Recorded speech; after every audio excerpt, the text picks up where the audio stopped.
Check. Alright, I know it's working. I'm gonna do a musical show and tell. Fucking. This is another song I did with Neil. This time the circumstances of music making were. They were good. Me, Neil and I have made music. I think the most fun. We've made a lot of music on a lot of different occasions. The music is always kind of gritty and dark, and I like that. There are times where I wish that the production value, like I wish time that like I had gotten a chance to get my hands dirty in it. Even though when we started out, I really didn't know that much. I've really come light years since this particular project, which is the first thing that me and him did. Or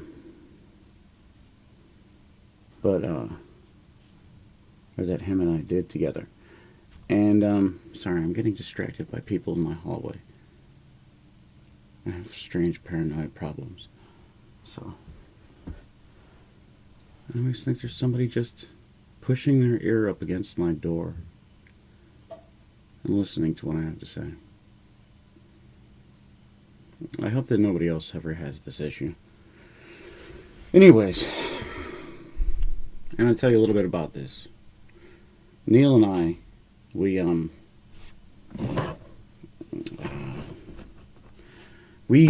worked together at a shit little bar called Bootleggers on Division Street.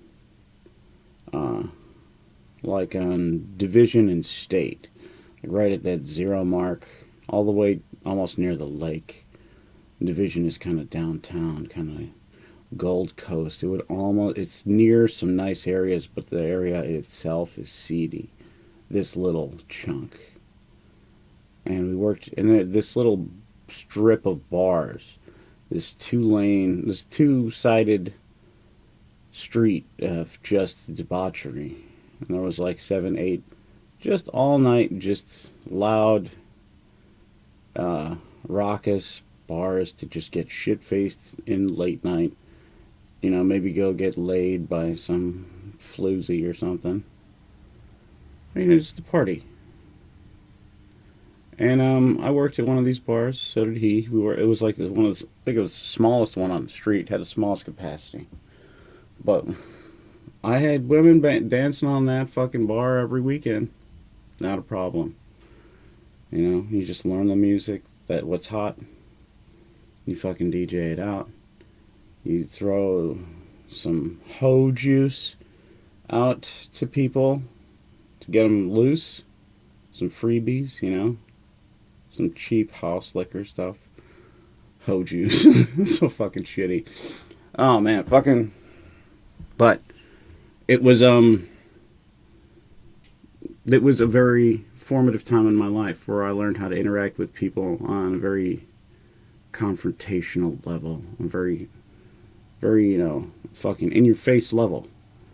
But that's neither here nor there. I could talk about working on D Street some other time. This is about this. I used to work with him. He started off working at the bar, and he became my manager. And that was cool. He was a fun guy to work for because he was a good part of the team. We drank a lot on the job. He didn't give a shit about that. We drank that fucking place. If we didn't drink our profits away, we weren't doing our job. You know, it was that kind of a gig. So I found out that he was a musician, and so was I. And I was drinking with him after work one day. Like after work, I mean like 4 in the morning. So 4 or 5 in the morning. And we were over with another friend over at his place, at his apartment over in Boys Town. And it was like 5 in the morning. Sun must have been coming up, and he was playing me. He had put together like 4 or 5 tracks, right? And he'd done it all with his just a bass guitar, his regular guitar, mic'd in to Pro Tools. He had like a Pro Tools rig, and then he had a keyboard that he set up, like, boot camp, booty camp, boot camp, booty camp drums with, and then just simple drum stuff. And he put together like 4 or 5 decently arranged tracks that had like the regular Abacab sort of structure, or at least were within reach of that. And I was like, damn, like, and he was trying to do a musical project with one of the guys he was living with, Chris.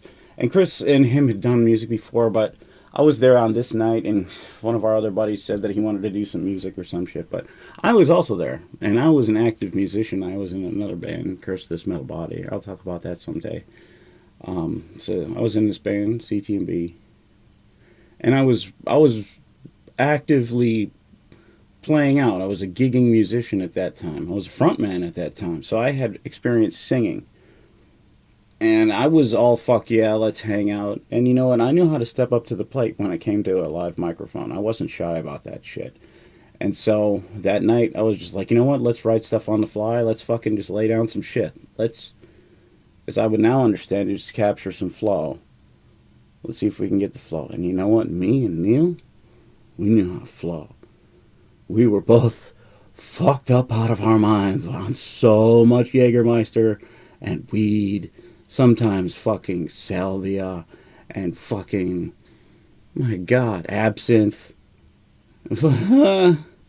Dude, we just got rocked. So many times I would drive us back from the bar and we would just continue to just drink.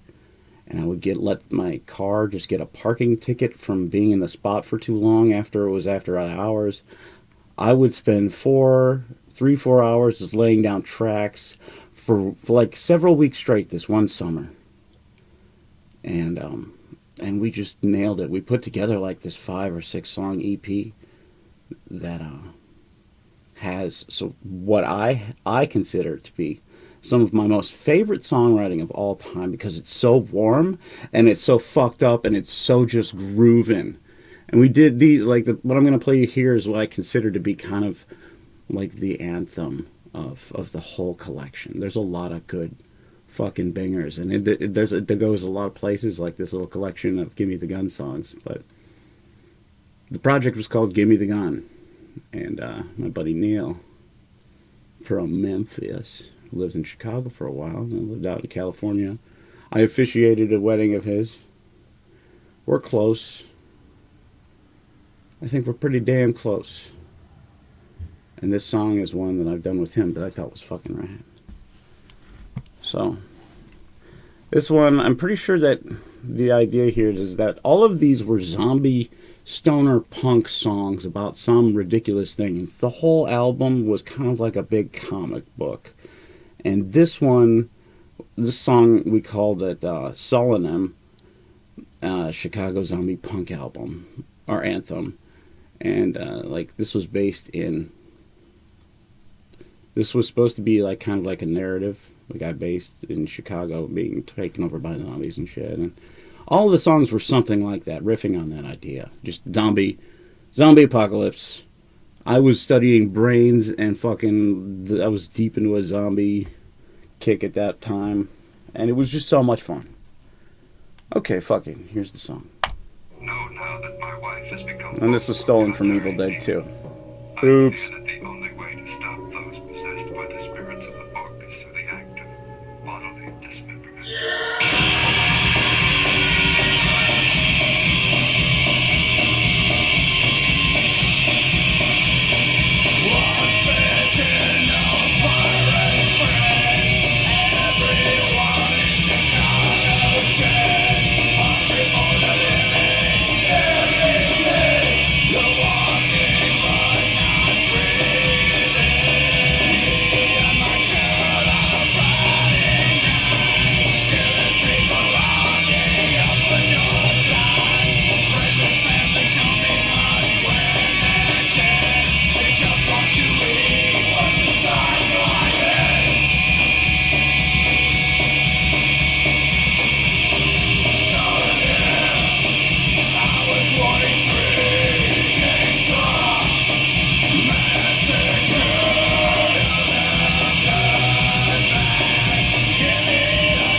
that was my favorite stanza of lyrics I've ever written.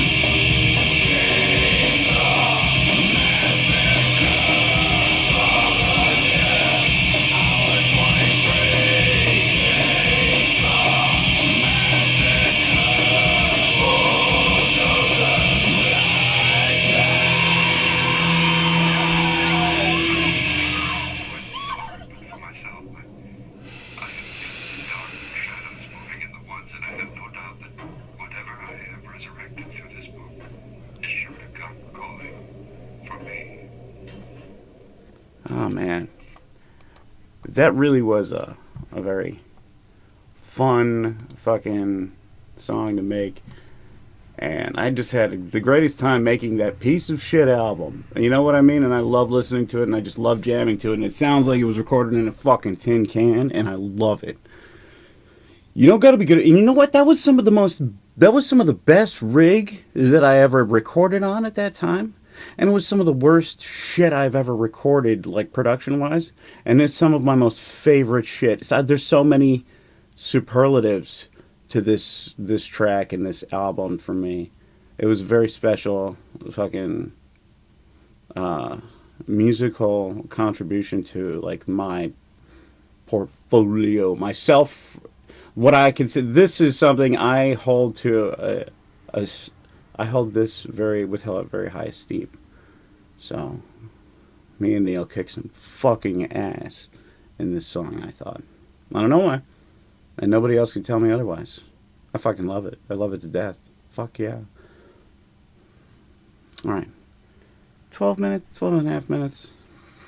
Alright, Rabbi, you've blathered on enough. You know what I mean? Fuck you.